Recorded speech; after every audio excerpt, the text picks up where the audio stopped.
I don't think people understand what they're capable of because most people don't test themselves. You become tough because like you persevere and you continue to do something, or you just really want something fucking bad. Listen, I've been underestimated my whole life. I didn't want to listen to people's bullshit. I didn't want to have to fucking ever like follow people's rules. I want to do whatever the fuck I wanted to do, and I know I needed money to do that.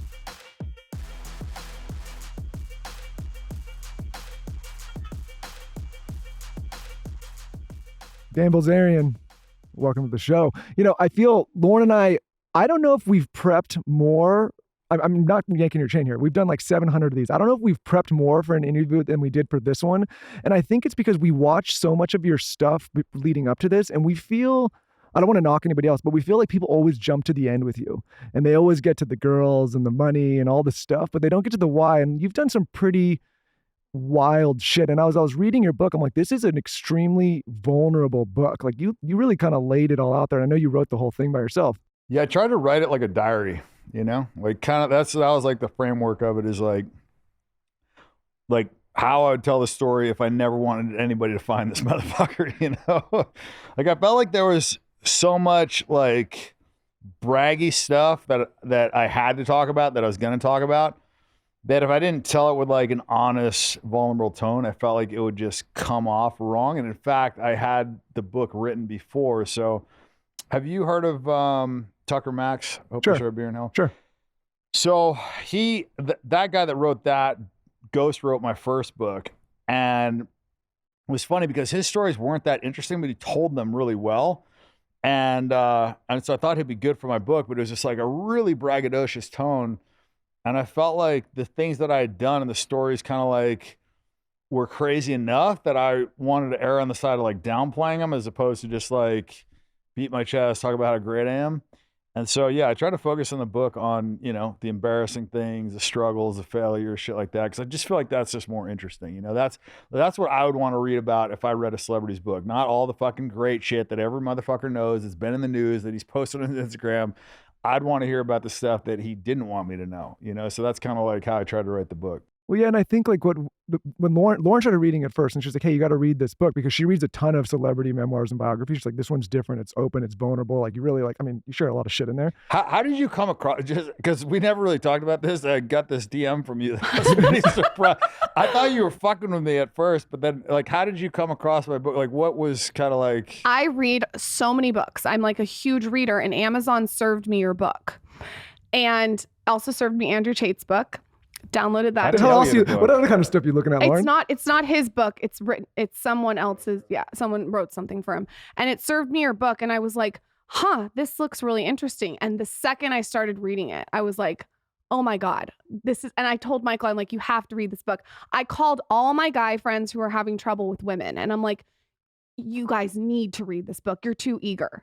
I'm like, you guys need to literally, I highlighted shit for them and was texting them because they get too like hungry tiger and then the girls turned off. So I just thought the advice, it was vulnerable. It was real. It was honest. I loved it. Could not put it down. But I want to go back to the beginning with you. Okay. So talk to us about when you're driving in the car to school with your dad. You've told all your friends at school that your father is not going to jail. There's a rumor. Yeah, it's like front page news that he's going to jail. And my dad tells me like, there's no chance, it's not going to happen. So I'm like adamantly defending that it's not going to happen. Meanwhile, like everybody else is reading the newspaper, their parents are telling them. And so, yeah, when I was going into school and he just like laid it on me about 2 minutes before I had to get out for class, it was like, that was probably one of the hardest things, and not necessarily because he was going to jail, because I didn't really see him a ton anyways. It was more just like I was going to look like such a fucking idiot because like for the last year, I'd told people that he wasn't. And so, yeah, that was one of the harder things I had to do, I would say. That was, and I was young too. I was like 10 or 11. And so I think, you know, what other people think about you is much more important back then. And so it was that was rough. That was like probably one of the roughest things aside from, you know, getting videotaped jerking off. Well, we're going to talk. I mean, we have two young kids, and I was talking to Lauren. I'm like, you know, I was thinking about our own son, and I'm like, for any 10-year-old, That's got to be extremely traumatic. And not to mention after that, I think in your book, you said he actually had you go to school right after that. Yeah, like 2 minutes later, it was like, That's okay, you're gonna brutal. be late for class. It's like, fuck. And how did people know that he was potentially going? Was this in the news and people knew? Yeah, it was like front page news. Like he was a big corporate raider, and so it was like a big thing that he was going to jail. So all the kids were kind of teasing you about it, saying your dad's going to jail, which is brutal because kids are brutal. And so you're defending your dad, saying there's no way because he's telling you there's no way, and then it happens. So not only do you have to deal with the trauma of your dad going away, but you have to deal with all the kids then ripping on you because, which was definitely worse, I think. You know, like looking back, you know, you'd think that your dad going to jail would probably be worse, but having to like get bullied all the time and then just like the constant reminder from everybody else, and then also that you look like an idiot, you know, it's like all compounded into like one big shit sandwich that I had to eat all at once, you know. So Have you ever talked to your dad about why he decided to tell you at that moment? I mean, he's just got unrealistic optimism is the way I would put it. And so he really thought that he was going to win this appeal. And, you know, technically what he did wasn't a big deal. Like everybody else is doing it. They just decided to make an example out of him. And he thought he was going to win. Like he just, you know, he believed in, you know, justice and this and that. And, you know, like veteran and patriot and I don't know. So what does your life look like after that when you're a kid and you're that young and your dad goes away and people are bullying you?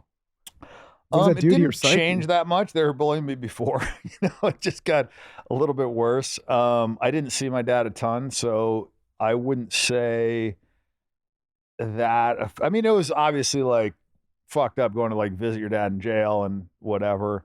But the bullying was definitely worse than, you know, not seeing my dad that much for a year. You know, I think a lot of young men and women look at you now and you wouldn't be the poster child at this point in your life of bullying. And I don't, when I was reading the book and I'm again, like I don't think people have seen that side of you where it's like, I don't care how old you are, when you have older guys, because I was a victim of that when I was a kid, when they have older guys picking on you and other kids in the class picking on you, like it's really hard to develop self-esteem. And obviously you've done so much since. I'm wondering how you started to kind of like overcome that. You know, I talk about this a bit. You know, I think your hardest struggles are what actually makes you strong and builds character. And I've seen it a lot where people have had it super easy, things haven't been tough, and they just never really like grow that backbone. Like most people that I know that are like super hard dudes, you know, like David Goggins, he did the forward. He's considered, you know, one of the hardest guys on the planet, does all these crazy ultra things. And, you know, and he got bullied, right? Like, so I think, you know, when he had a shitty past and he had failures and he had things that he was insecure about. And so I think you've got two choices when you've got insecurities and when you've got hardships and this and that. You can turn to this victim mentality, which seems to be like, you know, the newest craze, right? It's like, how many victim groups can we be a part of and how much of a voice does that fucking give us, right? This is nonsense. Or you can use it to like, you know, make you stronger and give you that drive and give you that perseverance. You know, like I didn't graduate SEAL training, but I did probably more SEAL training than like almost any Navy SEAL. And I never quit. And I did 2 hell weeks and finished 2 hell weeks, 2 winter hell weeks. And it wasn't because I was tougher than the other guys. I mean, fuck, the first time I went through, I had stress fractures. I mean, it was like horrible, but I just wanted it really bad, you know? And that's like true of a lot of things in life. Like, it's more important that you really, really want something than that you're tough or what, because like nobody's really born tough. Like, yeah, sure, some babies are bigger pussies than others and whatever. Like, but like you become tough because like you persevere and you continue to do something, or you just really want something fucking bad. Cause like, you know, everybody fails. Like every fucking champion, every like great fighter, whatever, like they all have failures. It's just, you know, some of them choose to use that as like drive to like, you know, continue to fucking train, you know, at fucking 11 o'clock at night when everybody else is, you know, watching TV. And, you know, some of them just kind of like chalk it up as like, okay, well, I'm just not tough enough and quit, you know? So it's like, you can go one of two directions, but I think your adversities are what give you that fuel to, you know, become confident or become, you know, successful or whatever the fuck it is that you want to go after. What do your bullies say now to you? have you ever like run into one, or have they ever messaged you on Instagram? I wouldn't even recognize You wouldn't because even they were like 10, 11. Yeah, I don't think about it anymore. It doesn't You've bother moved me. on. Well, yeah, like it You've was like evolved. at the time it sucked, but you gotta understand, like I went to 7 fucking schools in 5 years, right? Like That's I got, crazy in itself too. yeah, like I got thrown in jail my senior year. Like I've had like a pretty like rocky road for, a fucking rich trust fund kid that, had everything given to him according to, the fucking mainstream media. So, for me, I think I had a tough childhood where there were things that were good. Yeah, for sure. Like, but I think also by growing up with wealth, it's actually a lot harder because you're used to like nice shit. But also the bar's set really high for you, right? You're always going to Well, be that's what looking. I'm saying. You're like used to this, right? And like when I got, thrown in jail, when I joined the military, like my parents weren't like sending me checks and shit. So like I was used to this and now I had to like live at like this. I think I was getting like $800 a month to start off in the military. And so having that perspective is actually like a negative. Like having those things and then not having them is definitely a negative. Like for instance, if I were to give you a Ferrari at 16, like whatever your next car is going to be after you graduate college is probably going to be a letdown. Versus if I had given you a Pinto, like any car would like make you happy. You're like the same guy. You're fucking 22. Like nothing's changed in your life. The only difference is like what you had before. If you had a fucking really nice car before, whatever you get here is probably not going to make you happy. If you had a really shitty car, whatever you had here is, probably going to make you like super or not. First one's not going to make you happy. The second one's going to make you super stoked, right? Like, so I think people look at it as like being a leg up, and it is. If your parents like continue to just give you money and shit and you never have to fucking work, then yeah, it's great, leg up. I mean, it's not great, like you don't develop any kind of toughness, you don't really develop a confidence or like a sense that like you did it, but your life is easier. But if you had it and then lost it, that's like the worst. Like being rich and then going to poor is fucking way worse than because like, you know what it's like. exactly, than never having money at all. That's like the biggest fucking curse. So yeah, I mean, What do you think that your parents did really right with you when you were little? Like, if you look back, you're obviously a very confident person. What are some of the things that they did that you can pinpoint that really made a difference in how you've turned out? it's hard to say because I had kind of like absentee parenting, to be totally honest. And it's funny because I don't know, maybe that was a good thing. I mean, you never really know. That's the whole thing of it, right? You don't know what was good or what was bad until like later on in your life. Like so many things that I thought were like the worst thing that ever could have happened to me turned out to be blessings in disguise, right? So, my parents were definitely not like what I would consider great parents. I mean, my mom was sweet and she was nice, but like they didn't really like teach me a bunch. And so I think I could have definitely like benefited from some better parenting, but fuck, who knows? Maybe the fact that I had to go learn shit on my own and fucking have all these failures helped me. So I don't, it's like just hard to say because little things could throw your trajectory totally off. So, getting kicked out of SEAL training, I thought at the time was the worst fucking thing that could ever happen to me. But because of that, the timing, I hit poker at the right time, right? Like, you know what I mean? It's just like, why did they? I was reading about the SEAL training, and you did obviously a lot of it. Why do you think they wanted you out so bad? I felt like a lot of like with Lauren and Irene, like, oh, this dude's hacking the system. You were like figuring out ways to optimize getting through the training, which I thought was super smart. But what do you think the reason that they wanted you out was? well, the first time I was a total piece of shit. I had like stress fractures. They didn't know that. I never ran more than 2 miles. I was 18 years old. Like I was fucking showing up late to shit. I was failing runs. I was just like a fucking soup sandwich, like terrible. And so, I mean, I'm sure they had a million reasons not to like me the first time, right? The second time I had already finished Hell Week the first time. So I came through, had a lot more confidence. I was actually in decent shape. I've been working out. I'd, been running. And so I came in there and my goal was just to graduate. And I thought if I just passed all my stuff and, didn't quit and whatever, that they, I could fuck up, they could beat my ass, they could not like me, but I didn't think they could actually like admin drop me. So I guess my attitude probably didn't come across as good. Cause like the second time I went through, I was like, fuck it. I'm here to graduate. I don't know. I mean, you obviously train a lot. How intense is that training actually? Of all the, because you've done obviously a lot of different things. If you were gonna rate, like, is it as hard as people say, or is it like, hey, I could Your breeze? book and David Goggins' book scared the shit out of me when you guys talk about Hell Week. That sounds horrible. Yeah, I mean, it was definitely one of the things in my life that I would say was a lot worse than I expected it to be, and I expected it to be pretty fucking bad. So I would say that I would probably be like a 10 out of 10 as far as like shitty. I mean, maybe barring like Auschwitz or something, which I haven't experienced, but like, I don't know. I would say it's probably as, as difficult as it possibly could. And you learn that you're capable of just way more than what you think that you are, because, and I'm not talking about in regular training, like bench press, like just because you think you can go bench 500, you can't. But like with running, like I could probably go run 50 miles right now. You know what I mean? It's just like you just start running and you don't fucking stop. Just like when I did the bike bet from here to LA, like every cyclist other than Lance Armstrong told me it was physically impossible. It was like, okay, I just fucking kept going and didn't quit, and I got there. Like, and I did it with like 18 hours to spare. So like, I don't know. I don't think people understand what they're capable of because most people don't test themselves. One of the smartest things that you said too is you said instead of looking at it like the whole week or you have like this extended amount of period of time, you would just take it like little chunks. So you would say, okay, I just need to get to lunch.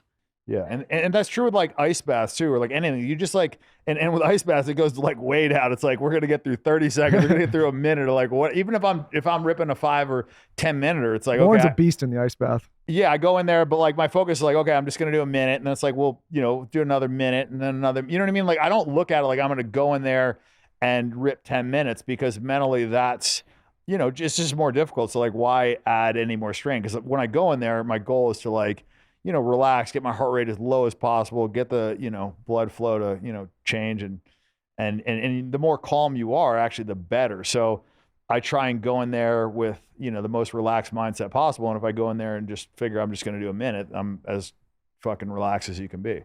Well, like as I go through, there's moments in your book where you have things like, you're talking about going through Hell Week with like basically broken legs and all this pain you're enduring. But then I find it interesting at the end, and this is a quote from you, said, of all the pain I endured, all the hell instructors gave me, the CO simply not acknowledging me hurt the most. And I found that interesting. Like, why did you feel that way at the end? I guess I like really expect, because basically the medical officer dropped me the first day I showed up, and he's like, you can't train on broken legs. Like there's no way.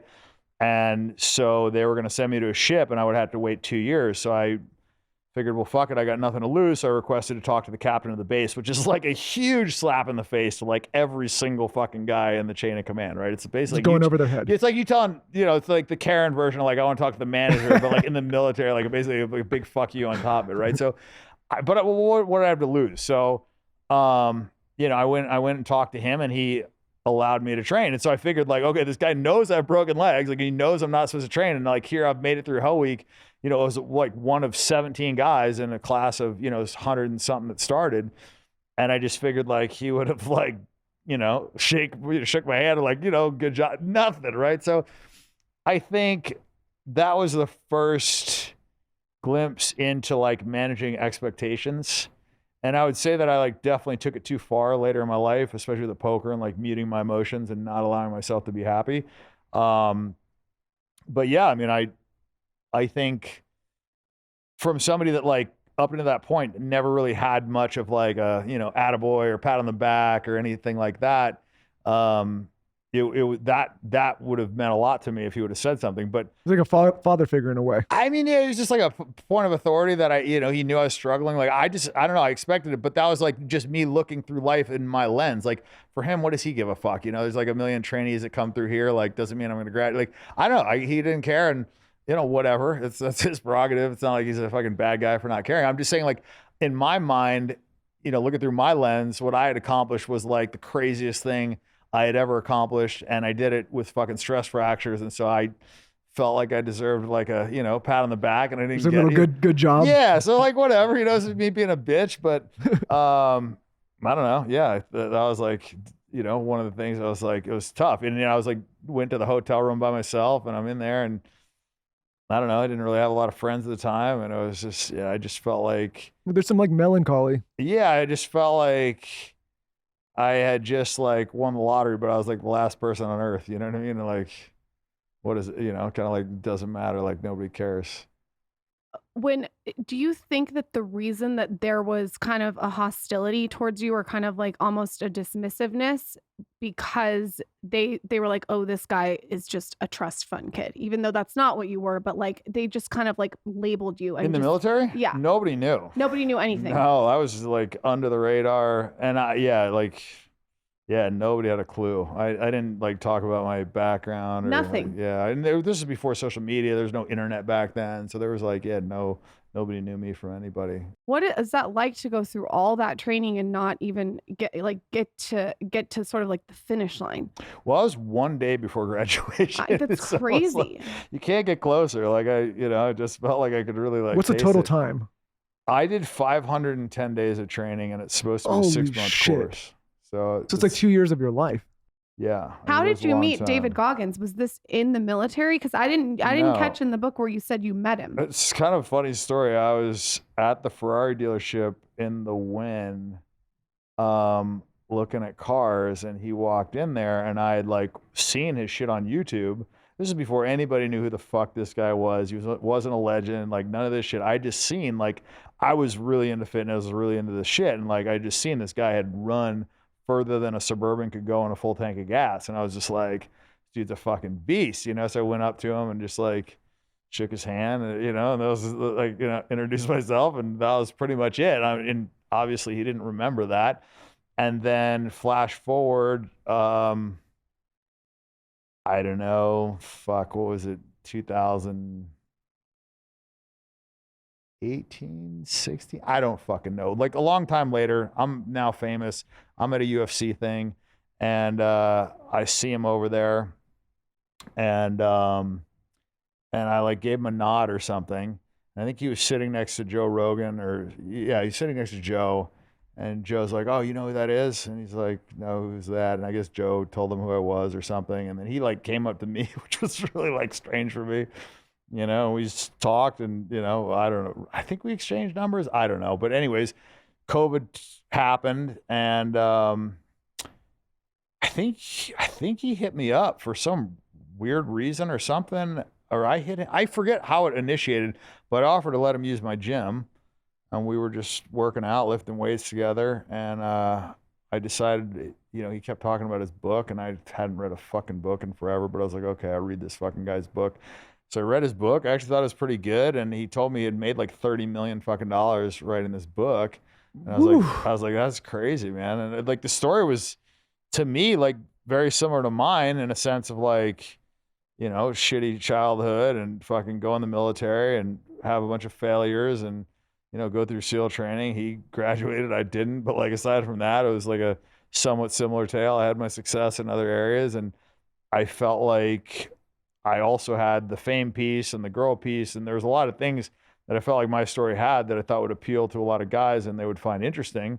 And this was kind of like after I had done it all. This is like in 2020, right? I'd like done all the shit that I had really set out to do. And so I was like, I tried to write the book in 16. I'd like basically like written it with the ghostwriter. I just didn't like his voice. So I shelved it. I was like, okay, you know what? Like, fuck it. I'm just going to write this goddamn thing myself. And I thought he had written it himself. Like he did like what almost every single fucking normal human being does. And they get a ghostwriter to like help him out. But I was like, fuck it. I'm just going to take this motherfucker on and just fully write the entire goddamn book myself. And so I did. It's COVID. It was perfect time. Didn't really have shit going on. And so, yeah. In the morning, one of the first things that I do after I open the shades and make the bed is hydrate. And I am serious about my hydration. Like, I don't screw around. I have a very specific formula to how I hydrate. So I do a huge water with tons of ice, and I put my Sakara beauty drops in, so it's like minerals. And then sometimes I'll also add their chlorophyll, they're the detox drops. And then I'll add lemon, sometimes lime juice. I'm really about the lime juice right now because it's really hydrating. And sometimes I'll even add like a hydrogen drop, but I'll really make the water like a full experience. And then I'll take a walk. If you have not tried these Sakara drops, you are missing out. They are my go-to every single morning. I travel with them. I pack them. They're just like these amazing wellness drops that make your water better and more optimized, if you will. If you're unfamiliar with Sakara, well, Sakara delivers science-backed, plant-rich nutrition programs and wellness essentials right to your door. So I get my drops delivered right to my door. And you could also get ready-to-eat meals. They're nutritionally designed to deliver results from weight management to easing bloat to boosting energy and clearer skin. They just have an incredible situation happening on their website. And right now, Sakara is offering our listeners 20% off your first order when you go to sakara.com/skinny or enter code skinny at checkout. Go get those drops. That's Sakara, SAKARA.com/skinny. You get 20% off your first order. Sakara.com/skinny. Quick break to talk about Athletic Greens. Regular listeners of this show must be living under a rock with their ears plugged if they haven't yet started taking Athletic Greens, also known as AG1. We have been talking about AG1 for years now, and we aren't the only ones. For those that are still unfamiliar with Athletic Greens, let me break it all down for you. Athletic Greens is your one-stop shop for everything you need to start your day right. It's the green powder of green powder. Simply take a single scoop of Athletic Greens in the morning with a large glass of water to get your daily multivitamins, your prebiotics, your probiotics, your adaptogens, and your minerals, all packed into one scoop of delicious green powder. Lauren and I take Athletic Greens every single day. We take it when we are at home and when we are traveling. It's an absolute game changer for us. We have noticed more energy, more focus, better skin, no more dark under eye circles. We just feel better. It's made with 75 super high quality vitamins, minerals, and whole food sourced ingredients that deliver benefits like mood, immune system, and sleep support, sustained energy, and so much more. Something else I love about AG1 is that it is delivered monthly. It shows up right to my front door, so I never have to worry about it running out. So if you want to take ownership of your health, today is a good time to start. Athletic Greens is giving you a free 1-year supply of vitamin D and 5 free travel packs with your first purchase. Go to athleticgreens.com/skinny. That's athleticgreens.com/skinny. So again, Athletic Greens is giving you a free 1-year supply of vitamin D and 5 free travel packs with your first purchase. Go to athleticgreens.com/skinny. That's athleticgreens.com/skinny. Check it out. The Skinny Confidential Him and Her podcast is brought to you by BetterHelp. We've had so many high performers on this show talking about multiple facets of life and how they find performance, longevity, health, wellness to live happy, productive lives. And in that toolbox, for many of these high performers, if not most of them, is therapy. The problem is therapy has not always been accessible to everybody. You have to go find a doctor. You have to drive to an office. And sometimes it can be really expensive. Why I love this platform so much is you can do this all from the comfort of your own home, which means you're already in a comfortable state of mind. You're already in a comfortable place, and you can find the therapist that's right for you. Using this platform, BetterHelp is all online directly from your home. Anyone that's interested in therapy, sharing their thoughts, sharing their feelings, talking through an issue, really just working through any kind of problem or dilemma in their lives. This is an amazing platform to get started with therapy right away. Like I said, from the comfort of your own home. So therapy is all about deepening your self-awareness and understanding, because sometimes we don't know what we want or why we react the way we do until we talk things through. So if you're thinking about starting therapy, give BetterHelp a try. It's entirely online, designed to be convenient, flexible, and suited to your schedule. Just fill out a brief questionnaire to get matched with a licensed therapist and switch therapists anytime for no additional charge. Find more balance with BetterHelp. Visit betterhelp.com/skinny today to get 10% off your first month. That's betterhelp.com/skinny. Visit betterhelp.com/skinny. Check it out. It does read like a diary. So after you get done with the military, you go to college. And that's when you started to get laid, correct? Because Yeah. I would love for you to talk about how it sounds to me that you didn't really get laid in high school. Well, I mean, I did lose my virginity at 13 to a Mexican hooker. That's not much to brag about. And then I think I didn't have sex for probably like an entire year, maybe 2 after that. And I dated a couple girls, like nothing really to speak of, you know, like I mean, I had sex, but it wasn't anything to brag about. I wasn't a stud. Like I had probably like 500 rejections for every like yes, you know. So what was what happened in college that changed that? Well, you have to understand, like I went to college, I was in good shape. I'd been hanging out with a bunch of fucking studs, and I'm 4 years older than, you know, most of the kids. Well, I mean, I was like a senior. So I came in at the age of a senior, 22. I had money. I'd been through like fucking literal hell and back.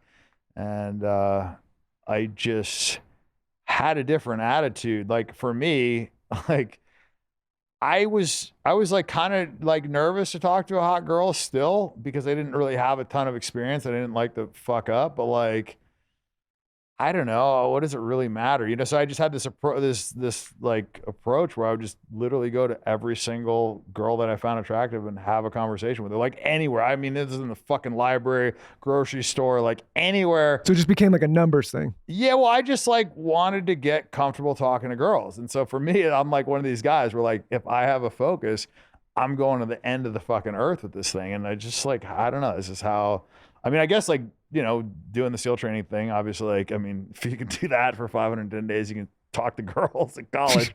So I just go talk to every fucking girl that I saw. And, you know, and it was just crazy. We would have these frat parties. And like I talked about in the book, there was like this crazy ratio of 10 girls for every guy. And so dudes that like literally in a million years never would have gotten laid in San Diego were having threesomes with hot girls, you know, and Just like because the ratio was so high, women like to men. 10 girls. Yeah, the girls had to fight for a guy, you know, and these girls are all like horny, drunk girls that just moved out of the house and wanted to get laid. And my fraternity was like a bunch of like athletes on steroids. So everybody's like in good shape and just like, you know, like cool guys and whatever. And like, it was just easy. And like these guys, a lot of these guys had literally no game. Like some of them were fucking drooling on themselves getting blowjobs, like literally couldn't even speak, you know, like, and I just witnessed this and I was just like, wow, like this ratio is so important. And this like setup, this like environment is so important. And cause I'm like, I'm the same guy. I wasn't getting pussy fucking 6 months ago in San Diego to save my life. Right. I had a Beamer. I thought I was in good shape, you know, whatever. But like, they looked at me like a fucking loser. No, but what's interesting about you is I feel like in a way, as you look at your life, you're able to like kind of analyze what's going around and understand systems that should be in place to optimize what you're doing. Does that make sense? Like I'm like trying to like read between, I'm like, what is the like main takeaway if you wanted to optimize your life? And I feel like you just see angles. Well, I figure out what I want and then I like study intensively on how to get it. So I put more effort into the plan and the system than most people do. I think a lot of people look micro and they're like, okay, what do I want? I look micro, figure out what I want, and then I pull back macro. I'm like, okay, how do we get there? Like, what are the resources? What do we have? Like, what can we do? I mean, and so that's kind of like one of the reasons I'm like doing this website to help these guys. I feel like guys nowadays just like have no ability to get laid.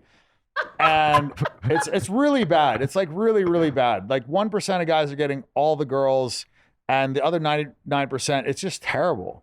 And it's not they're bad guys. It's just like they just don't have the experience. And then that leads to insecurity and then it snowballs and whatever. Cause like you go back in the 50s, like we haven't evolved in 50, 60 years that much, right? Or 60s, 70s, whatever. Like everybody was getting like a proportionate amount of girls, like everybody's in decent shape.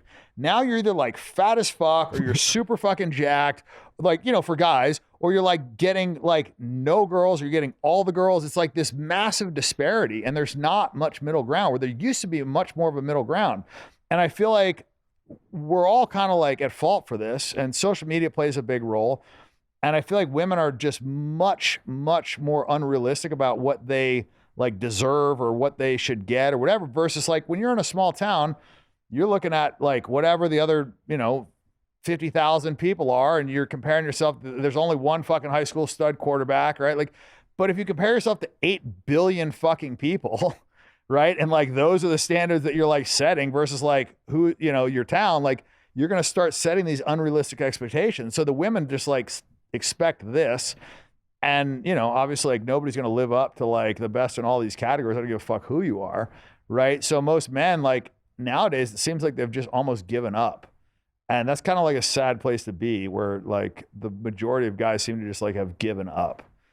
I also think too, there's a little bit of a desperate energy coming from that's people. what happens when like, It's like, that's what I'm saying. It's a snowball effect. Like yeah. you have a positive relationship. A girl likes you back. You have sex with her, you suck at first, you get better at it, like confidence improves, like all of a sudden her friend wants to bang you, confidence improves, like things happen, right? Like, you know, you go down the road and eventually like you develop more confidence through your experience and this and that. But like, if your alternative is like, oh, this girl shot me down, I'm gonna go smoke weed, jerk off and play video games, and that becomes your default setting, then like where the fuck are you in a year if you do that for 1 year? Now you're a year out of the game. Like you're less confident. You're fucking in worse shape. You're fucking probably ADD is firing through the fucking roof. Your dopamine receptors are fucking saturated. It's like, where are you at? Right. And it's like, it gets progressively worse and worse. Like at what point do these guys just give up? Because like after 2 years, what's 2 years and one more day of not having sex, right? Like it gets to a point where, and so, yeah, you just have a whole bunch of the society that's basically like withdrawn from the game. I think that they are addicted to being comfortable too. Like it sounds like Yeah. you put yourself in college and you had already been so uncomfortable. So you're like, what's like hitting on a bunch of girls? I'm just going to get uncomfortable. I'm going to go to the library. A lot of the guys, they just get so comfortable, like what you're saying in it, that what is one more day? People in general nowadays are addicted to comfort. And, 100%. and this is true across the board. Like people have become addicted to comfort and then so they become slaves. They become slaves to this like comfort lifestyle. And so if you don't make yourself suffer even a little bit, that's why like these ice baths have become like such a good trend, is because it's like, it's forcing you to suffer, even if for like a few minutes out of the day. It's like, that's better than nothing. And like through that suffering, you get an instant reward. That's why it's like such a good thing to recommend to people, is because it's like, it's pretty extreme suffering for a very short period of time. And then you get this massive dopamine hit and this immediate benefit. And because it was like so shitty for 3 minutes or 5 minutes or whatever the fuck you sat in there for, then when you get out, you feel so much better that you're not suffering. It's like that perspective, right? Like if your whole life is comfort, you're just kind of like, yeah. And people have been But, told like- the wrong thing. They've been told that like winning in life is eventually retiring and being comfortable. And again, you just become complacent and you just become weaker and you just get worse and worse. Yeah, I think winning in life is doing something that you like that also benefits other people that you enjoy. Like if you can figure out like something, it doesn't have to be a job, whatever, that like you're helping other people out, you're enjoying it and you're making money at it. It's kind of like, that's like the trifecta of, to me, success. And I think that leads to happiness, right? I think a lot of people are like chasing pleasure, confusing pleasure with happiness. And that's one of the things I touched on in the book, is like the difference between pleasure and happiness. And I think there is like a big disparity that people don't realize. I want to talk about that in a second, but I want to go back a little bit more with the gambling stuff, because I think people, again, they'll look at you, and you played into this and you talk about it, they'll label you as a trust fund kid that just won a bunch of money in poker. And I don't think people realize, if they haven't played poker and they haven't gambled like that, how stressful that is in itself. You're literally gambling people's, yearly salary or more. You said you were losing your hair. And Like the Wow. stress, it was like literal, like massive stress. You're playing for millions of fucking dollars. Like I'm sitting across from a billionaire that like really doesn't value money that much. And if he says all in, I have to make a decision for 18 million bucks. It's like, that's just stressful. I wasn't that fucking rich at the time to be just like lighting 18 million bucks on fire. So it's like at any point in this 12, 14-hour session, however fucking long we played, like I got to make that decision right there on the spot. And I can't look like, it's like a crazy amount of money to me. You know what I mean? I've got like all these things. so can you talk about how you initially got in? And again, we have a mutual friend in Molly, and obviously she talked about you playing her games. And basically what she said is like everyone had you pegged as the daddy's rich kid with the trust fund. And Yeah, so we they were got kind of, inside intel. they didn't from Molly. realize that you actually knew what you were doing and how to play. Is that where you first started kind of taking off in that world? Because I know later you got with AG, but when you first started building your kind of bankroll there. No, I had built it before. In order to get into her game, you had to have some like real money. Her game was no joke. But I had established this image and I leaned into it, that was a big part of it. But that's part of poker, is like understanding how people perceive you and, and then, extracting value from that, right? Like, do they look at you like a guy that is scared to bluff? If so, you should probably bluff more. I was not that guy. I was the guy that they thought was bluffing all the fucking time. So I actually had to like tighten up later on. You know what I mean? Like I couldn't make crazy bluffs against fucking rich guys because they would just call and not wonder. They would want to sleep good at night knowing this fucking asshole didn't bluff them. But that was good for me because then when I had big hands, I could just like literally stick all the money in the pot and get paid off in spots where other pros never would have got paid off. So like you have to understand like the different levels of thinking too. It's just like, it's not just about that. It's like, what does he think that I think that he has? And you know what I mean? There's like different levels to the thought process. Like on the surface, poker seems like a very simplistic game, right? But you like actually get in and dive in and start playing, like you start to understand, like there's the meta of the poker, there's the meta of the people, there is like the energy of the table. Like when, people are losing, how do they play? When they're winning, how do they, you know what I mean? Like you have to understand that. You have to evaluate people's net worth. You have to evaluate like just so many things, right? So you're just like a constant like, psychology fucking professor at this table, like running experiments, trying to figure shit out. Like, and it really forces you to like understand what, like predict people's actions. Like, why is this guy doing this? Like, how is he going to play when because it's not just about how much money they have. Like, so there's rich guys that like literally have zero value for the dollar. And there's rich guys that like would fucking pick up every fucking penny if it meant throwing their fucking back out. You know what I mean? So like, it just depends. So you have to figure out the person and then figure out how they react to pain. Like, if this person's put in an uncomfortable situation or he starts losing, like, is he going to start, fucking bluffing a ton? Is he going to wheels going to come off the wagon? Is he going to tighten up? Is he just going to call a bunch and try and get lucky? Like, how does he react to these situations?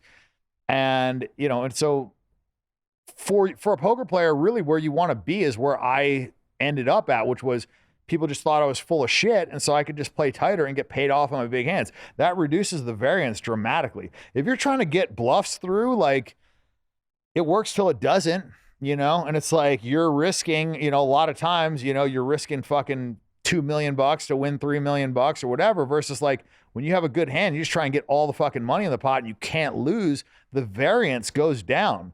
Like somebody could just be like, you know what, fuck it, I'm going to call him. Or he could, have a good hand. Like your reads are never going to be perfect, right? Like some guy could just be like successfully slow playing a good hand, or he could have like backed into something, or shit happens. But like when you're value betting hands, it's much different. Like it's a lot lower risk. So I developed a strategy that was actually lower variance, but people like to play with me, and I would play a lot of pots pre-flop. I'd raise a lot of pots, so like my hands were concealed, so they couldn't really like put me on hands. I was one of the first people that played like loose aggressive. Now that's considered like the adopted style of like anybody that's good. But back then people didn't really play like that. They played more ABC. It was like, tight but aggressive, like very few hands. You know what I'm saying? Like I was playing a ton of hands. When it sounded like they would kick you out if they realized you knew what you were doing. Like a lot of these rich guys wouldn't want to play with a quote unquote someone who does this professionally, right? They wanted to play with other rich guys. Yeah. So table image was very important. That's why like I never wanted anybody to think that I was good.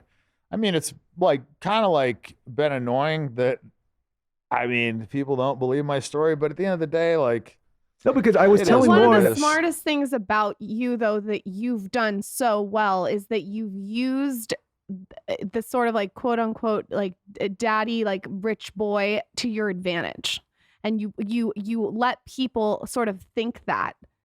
Listen, I've been underestimating my whole life. You know what I mean? So I'm like, I can lean into that too. Like a lot of these things like require just like you sacrificing your ego, like a lot of people's egos is too strong. And so they can't do that. Like they don't want to be looked at as like an idiot, or they don't want to like act stupid, or they don't want people to like think. I didn't give a fuck. As long as I had the money, I didn't give a shit, because I didn't want to listen to people's bullshit. I didn't want to have to fucking ever like follow people's rules. I want to do whatever the fuck I wanted to do, and I know I needed money to do that, and so I was willing to do whatever the fuck I had to do to get the money, and that's what I did. Like I don't know. I mean, everybody's got their fucking style. Like some people like want to be the fucking best player in the world. They want to be renowned as the best player in the world. They want to be on TV and they want to win the tournaments, but like none of those motherfuckers made as much money as I did.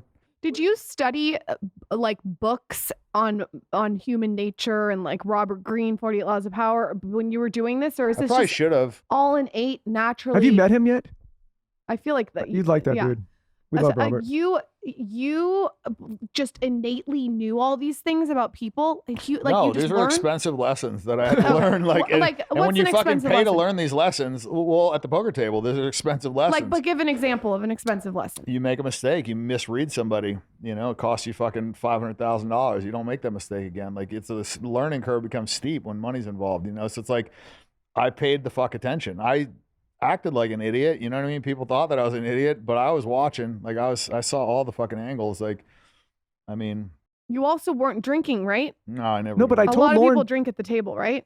Yeah, like at the stakes, I was playing. It's not like in the movies. Like a lot of like the lower stakes games, you got the whores running around, you got people fucking drinking, and it's like. What about Sam? Well, Sam was a fucking lunatic. He was a unicorn. Like, I mean, this guy, like, who, like. He sounded fun. He was the best. I mean, but like they don't make him Give like context that. on Sam because people are listening. Like, what are you guys I mean, talking he's about? worth $700 million. Like he was dying. He had a rare disease that he was going to die. Did you know that when you? I knew he had a lot of fucking money. I didn't know he had this rare disease. And so, like, But he knew he was dying. He did. So he did. basically came to LA and he wanted to be a fucking rock star, and that's exactly what he did. He fucked the super hot chicks. He had a ton of fun. He gambled. He had the fast cars. He bought the badass house. Like, he was the man. Like, he did whatever the fuck he wanted to do. Like, he was basically like invincible. I've never seen anybody like walk into Dodger Stadium with a fucking cereal bowl full of cocaine and fucking be like ripping rails. I mean, Did fucking, you ever figure out why he got like? Even we're talking about this guy used to get jammed up with the law and like he'd get out of it every time. Did you ever figure out why? I have no fucking idea, dude. I don't know if Was he had he greasing? diplomatic immunity. I don't know. Like, I don't know what the fuck this guy had, but he was like, he was like immune to the law. I just don't know how to describe it. Like he would get caught drunk as a motherfucker with a bag of coke on him, driving a fucking car without a license, speeding, like reckless driving, you know, with some fucking topless girl in the car, and just like next day he's doing coke and playing poker with me. Like, I don't know. Like, guy's got his car back. You never figured it out. No, I have fucking no idea, and he's dead. I no fucking clue. Like, I mean, it was like he was honestly, like I said, he was a fucking unicorn. They don't make him like that. But so guy. you And would he get calls you over to his house one day and he says, come over to my house.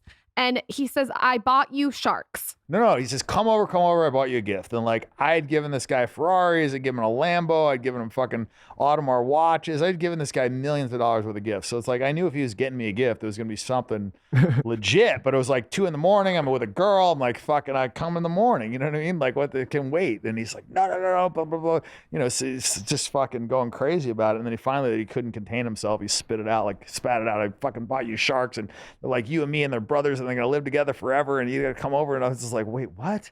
It's like, yeah, I bought you fucking sharks and just fucking come over. And it's like, all right, dude, I'll be over there. I'm like 5 minutes away. So I like tell the girl, I'm like, hey, put your fucking clothes on. We're going to Sam's house. And she's like, oh God, no. And I'm like, no, but he bought sharks this time. It's going to be different. And so yeah, like go over there and this fucking guy's got like tiger sharks in a swimming pool. And it's just, and he put table salt in the pool thinking that was I mean, so I go over there. I mean, it's like a whole thing, right? I go over. On the way over there, I'm like, where the fuck's this guy going to put these sharks? Like, did he build an aquarium in his house? Like, this guy's capable of anything, right? So I'm just like, so curious, like, where the fuck the guy put the sharks? So go over there. Sure enough, they're in the fucking swimming pool. And I go to the shallow end and I like grab the one by the tail and it's fucking blood comes out of the gills and the thing's dead. I'm just like, bro, what the fuck, you know? Like, they're saltwater animals. And he's like, you don't think I thought of that? And he just like stares me in the face and I just like look in the pool and there's like Morton salt shakers and shit in there. And like, I just like in that moment, I just like realized this dude was like literally out of his fucking mind. Like, he honestly thought that like throwing salt in the pool like made it like a salt water. It's just kind of like. I was trying to explain crazy. to Lauren too, after you like, because it sounds like you started taking off, you started winning big games, big money, but then you started also like staking other people who were bringing you money as well as they would win. Is that correct? Dude, it felt like the movie Like mailbox money almost. It felt like Scarface when they were just like had the duffel bags like going in. It was just like you just had so much money coming in, you didn't know what to do with it. I was making money on the fucking betting. I was making money staking guys.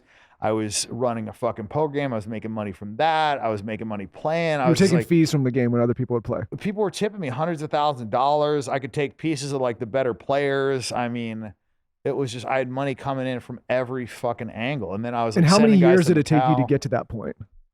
I was like relatively stagnant with my bankroll, I would say, until like 2011-ish. Like, I was a millionaire in college, but it wasn't in 2011 when I started like making some real money. And then in 2012, it was like the wheels came off. And the so when your wagon. dad sees this after the success he's had and you're obviously having it in a different way, what kind of conversation takes place between you two? Oh, I mean, this fucking guy told me to like stop. He's like, just take the money and run, you know, stop playing poker, stop gambling. Like, that was his advice basically the entire way. It was like, until I finally like was like, fuck you, like stop, like enough, like I'm buying a jet, you know, like leave me the fuck alone. And so I don't know, he just never understood it. I mean, he played blackjack, so it's just a different game, different mentality. Like, he never understood poker. Like, if you're a good poker player, you're not gambling, like you're fucking working. So yeah, he didn't get it. A lot of people don't get it, you know. Well, a professional has just released its most luxurious hair care line, Ultimate Repair, and you have seen it on my Instagram stories. I showed you what I like to use, how I like to use it. I gave you the whole breakdown, but basically, what I like is they have this product and it's called Ultimate Repair Miracle Hair Rescue. It is like this bougie leave-in spray, but it repairs hair damage in 90 seconds. So I noticed when I switched colors and just like a lot of heat on my hair that I was getting some hair damage. So I like to wear my hair in a bun all the time. And I'm like, if I'm going to wear my hair in a bun, in like a sleek back bun, I might as well be multitasking. So I put this in after I get out of the shower. Now, I'm not one to wash my hair a lot. We know this. So what I do is I'll just wet my hair. I won't shampoo and condition it. So I'll wet it, I'll get out, I'll brush it with my very specific brush. And then I'll put this leave-in spray that repairs the damage. I really like it because it has AHA, which rebuilds hair bonds. And this also has omega-9 in it, which is awesome. It's just very particular if you're looking to repair damaged hair.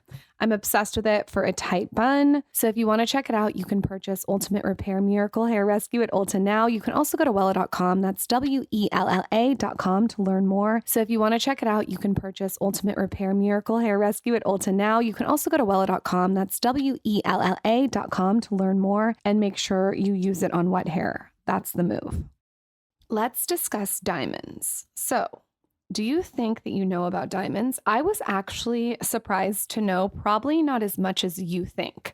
So, over 1 billion years old, the natural diamond is still very much a part of the present. So, like an engagement ring, the gift from a partner, or the jewelry that we buy to celebrate a win sparks a lot of joy. But did you guys know that the stone is connected to 10 million people around the world? This is so crazy. So I had the opportunity to learn all about this, and you can also learn all about natural diamonds. They're really promising a more sparkling future for generations to come. All of the info is on their site. You can discover so many more natural diamond truths at naturaldiamonds.com/thankyou. That's naturaldiamonds.com/thankyou. You can learn all about the natural diamond industry on the site. It's just really cool to know more about it, especially if you have a natural diamond. That's naturaldiamonds.com/thankyou. Delavie Sciences. We recently had the opportunity to interview the president of this company, Kyle Laundrie, and he is a scientist who really put his heart and soul into this product with David Sinclair. And basically, David Sinclair is this Harvard biologist and longevity expert. I'm sure you guys have heard of him. He's very popular. And they came together to create a product all based on science. And their product reduces fine lines, wrinkles, protects the skin's moisture barrier, improves elasticity, firmness, and most importantly, fights the visible impacts of aging. I think that this company is really cool because everything is data-backed science. And everything is made with elements found in nature. I think Delavie's company is really interesting because everything is data-backed science with elements found in nature. So they're very specific about what goes in it, making sure that everything is designed to reduce free radicals and even stimulate the gene that regulates aging. So there's this product that they have. It's an age-defying serum. It's incredible. And they gave you guys a code. If you want to know more too about skincare and science and all the different natural elements, you can head to that episode with Kyle. It's really interesting. And in the meantime, visit delaviesciences.com to receive 25% off your first order of the Aona Age Defying Serum. Use promo code SKINNY at checkout to receive your discount. You can go stalk their site and see all of the science and the clinically proven benefits. That's delaviesciences.com to receive 25% off, code SKINNY. And so you finally have the money. And then at what point do you start to say, like, I'm going to start going on a fucking rampage? Because I think you were in that initial moment in Instagram where I don't think people could do what you did now on that platform. I think it was like a moment in time where you were fucking everywhere. It was so out there. It was so in people's faces. It was so counter to what most people were doing. Like, it sounds like you had a strategy going in and mostly to get laid. But like, at what point do you realize, like, whoa, this is a real thing? Well, I realized like the fame piece was real in Cannes. Like when I went there and like people were just coming up to me nonstop, and this big like A-list actor like asked me to like asked his manager to come over to see if he could talk to me. And I was like, yeah, of course. Like, and then what's his name? Fucking Rick Ross asked me for a photo. I was like, oh shit, like I made it, you know. I got Justin Bieber laid. It was like, you know, this trip was like 12 days or something, you know. And it's like I fucked a girl without saying a word. No, like literally, like I was like, didn't say one word. I fucked 2 sisters in a bathroom, like one sister in a bathroom, and then like got my dick sucked with the other sister in the same day. Like I was just crazy shit, you know. And it was like, it was shit that like. And is this because they see your platform and they like? That was a part of it for sure, but I just tried things, you know what I mean? Like I wouldn't have tried to fuck a girl without talking to her before. That never would have like crossed my fucking mind. I wouldn't have tried to like fuck a girl in a bathroom, you know what I mean? And you know, like I just like, I don't know, it just wouldn't occur to me to do shit like this, you know? But I was like, fuck it, like whatever, you know? And I was like on Quaaludes and I was like having fun and just like, fuck it, you know, let's push the limits. Just like everything was cool. Like girls were just down to do crazy shit, you know, and they were coming up to me in the club. Like it was just like, it was such a different experience than I was used to, you know, like I, through most of my life had to like go talk to girls. And like now it was like these girls were coming to me and it was like coming to me in such a quantity that I had to like decide who I wanted to bang that night. I'd never been in that spot where I had like multiple girls. I had to pick who I wanted to have sex with. It was just like, that was not a normal thing for me. So like, and I was inundated with all this so fast because before that, I didn't really like leave my house that much. I was like in LA and I had the poker games. I'd have a bunch of pool parties and I fucked a shitload of girls and it was all cool, but it wasn't like just total strangers in public in a foreign country. Like it was just like different. You know what I'm saying? Like when it was on my pool party, I expected to get laid. Like when I'm having a poker game and I got all these fucking massage girls like trying to grab me and shit, like I'm expecting, you know, if I want to get laid, it's going to happen. Like it wasn't a surprise, but like when I'm out in just like a foreign fucking country, doesn't even speak English. You know what I mean? I have like, a funny story for you. Lauren and I were in Capri, and it might have been in like 2000. When were you there? When you had that giant ship with the fucking Ignite logo on it. Oh, 19. So I'm like sitting there having a cocktail with her, and I look over, and there's like a harem of people, and like the streets are swarming. I'm like, what the fuck? And it was you in the middle. It was hysterical. It was, but it was mayhem. no, but to your point, it was pandemonium. People were going People ballistic. don't understand. No, like, I saw it. It's in every country. This is like in India. This is in Thailand. This is in like the fucking obscure places. I mean, granted, like you had Romania, about 25 Greece. women with you, or however many were with you. No, I get it, but I'm just saying, like the craziness of it. It's like nuts. you see, like because I see these TikTok guys that'll have like 30 million followers. I'll be like, nobody I know has ever heard of this motherfucker. But when I had like 1.5 million followers, I was like world renowned. But I think like my shit was slightly different because I would get this international press and like Daily Mail would do something and like 200 other articles around the world would be run on that same article. And so I was getting like this international press. And then I also had a lot of people like watching my shit that couldn't like actually follow. So I think for a lot of the time it was like underrepresented.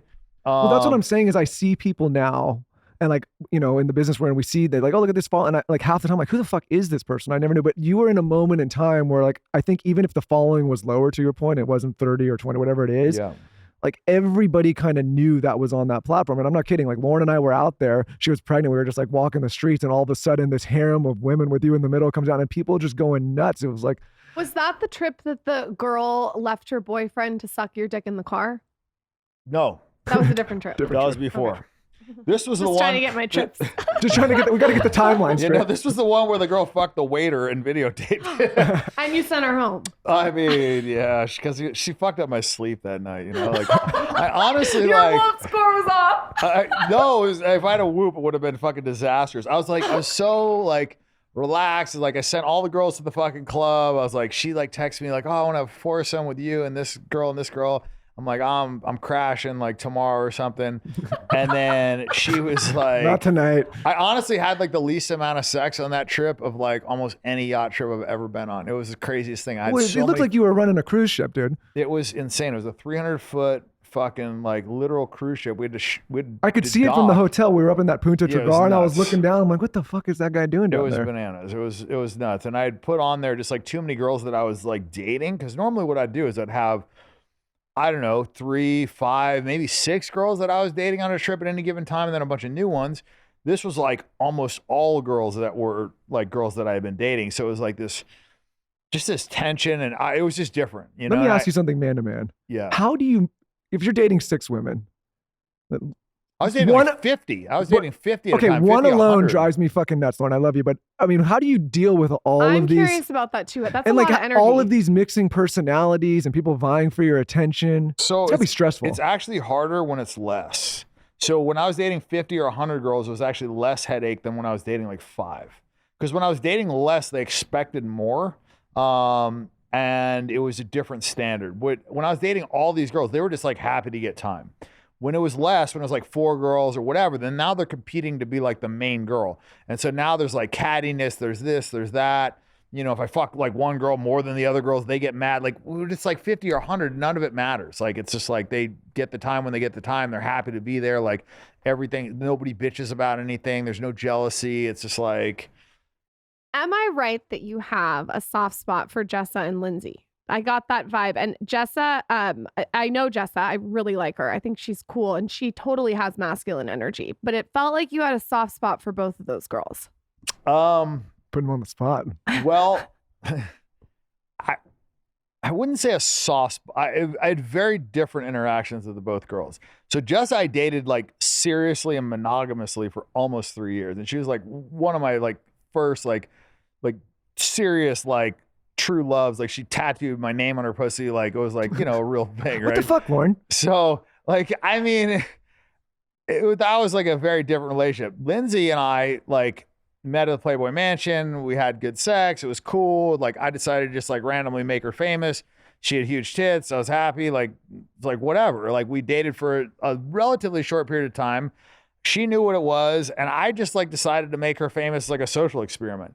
And she, for her whole life, has always like given me credit. One of the few girls, I've made like so many girls famous, it's ridiculous. And she was like the one girl that actually like continued to like, you know, be like, you know, Dan did this. Like most girls, I didn't even get a fucking thank you. She actually like, so I always had respect for her because, you know, she like kept it real and she was actually like appreciative, you know, that I helped her out. And I was like, you know, for me, I was happy to help her out. I didn't care. Like she was cool. I didn't want anything serious at the time. And, you know, we had fun and I've had nothing but good things to say about her. Jessa and I had a much more like tumultuous relationship. It was like very toxic and, you know, and so we had our ups and downs and our battles. And Lindsay was on Juicy Scoop, a podcast, and she was so cool about you on the podcast. She got asked all these questions about you and she was really complimentary and really cool. You're right about that. She gave you credit. The thing that like a lot of people don't realize is like almost every girl that I've hooked up with, for the most part, doesn't have anything bad to say about me. You know what else is interesting? Like nobody else in Hollywood has fucked thousands of girls and had no fucking issues with any of them.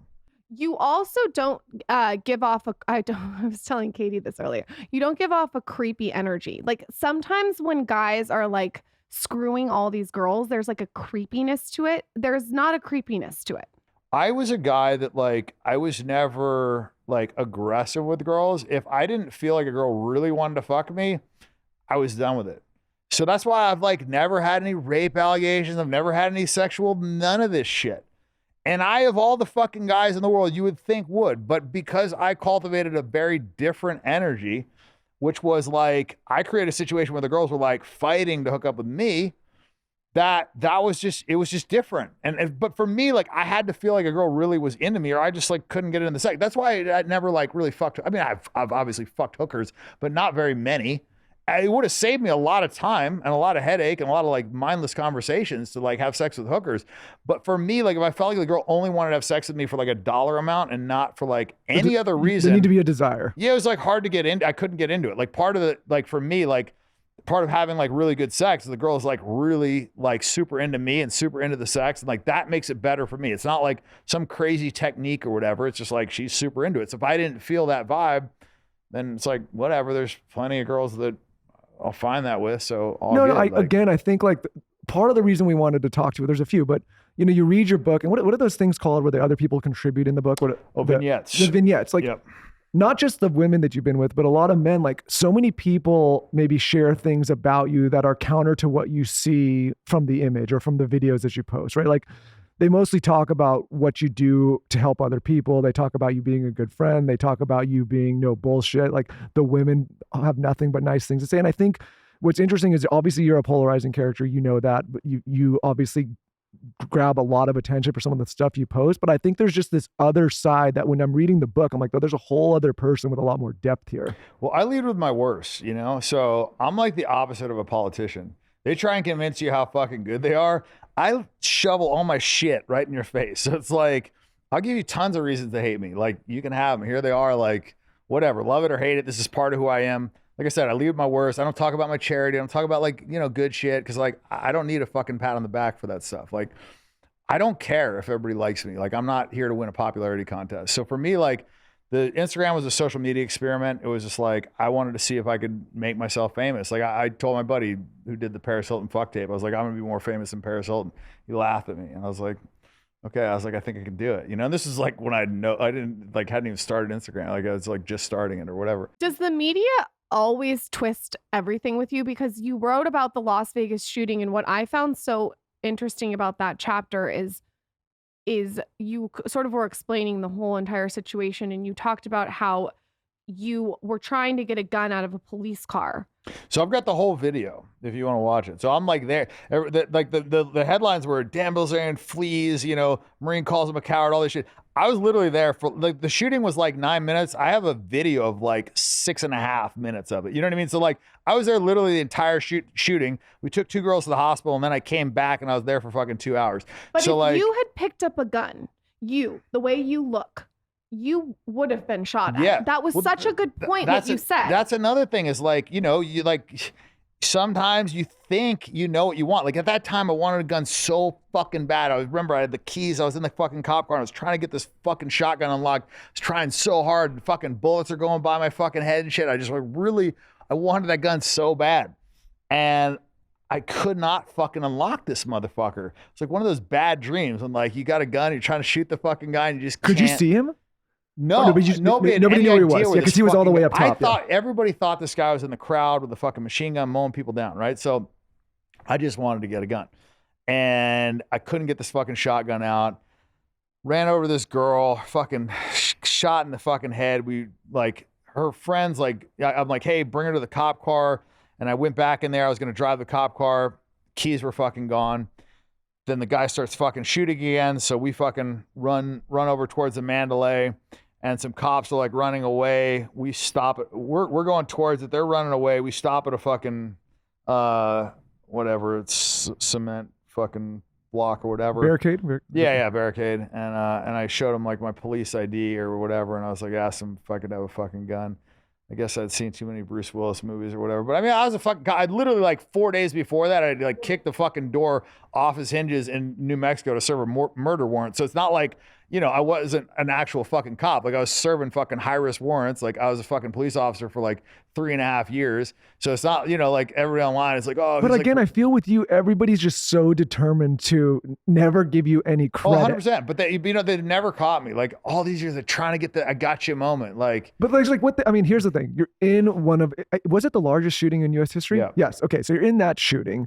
Everyone's commenting about what you should have done or what you shouldn't have done. In the meantime, you're like, you motherfuckers, like, you weren't at the fucking shooting. Meanwhile, I'm running towards the fucking Mandalay, trying to get a gun from multiple locations, then take 2 girls to the hospital. The next day, deliver fucking 10,000 pounds of water, go to the hospitals, fucking deliver food, like doing all this shit, while some fucking retard Marine is like on his fucking keyboard, like talking about what I should have done in the situation. It's just like, these guys are such fucking But at some clowns. point, I mean, again, and you've played up a lot of this image to your benefit, and you figured out how to kind of like create these systems and quote unquote like these setups.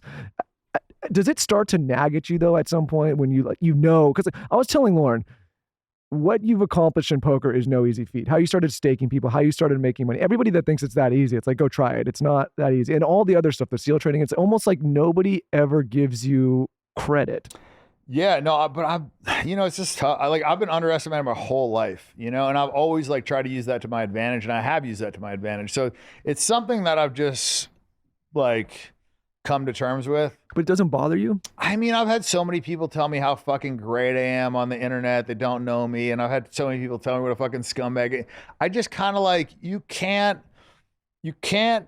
walk down the fame road and worry about what people think about you. If you do, you're literally going to go insane. We were talking to Ellie Goulding on this show a few weeks back, and I was saying, the scary thing, in my personal opinion, and it's obviously not the same level with fame, is that I feel like there's a certain point where if you go past it, you're done. Like you can't put the genie back in the bottle.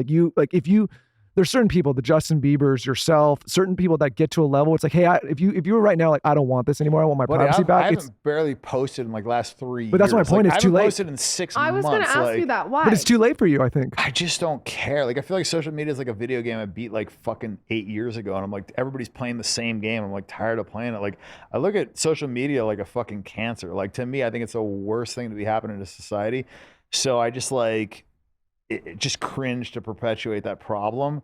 And like I said, I'm focusing on a site right now to like try and like help people out, and I want to like, focus on that.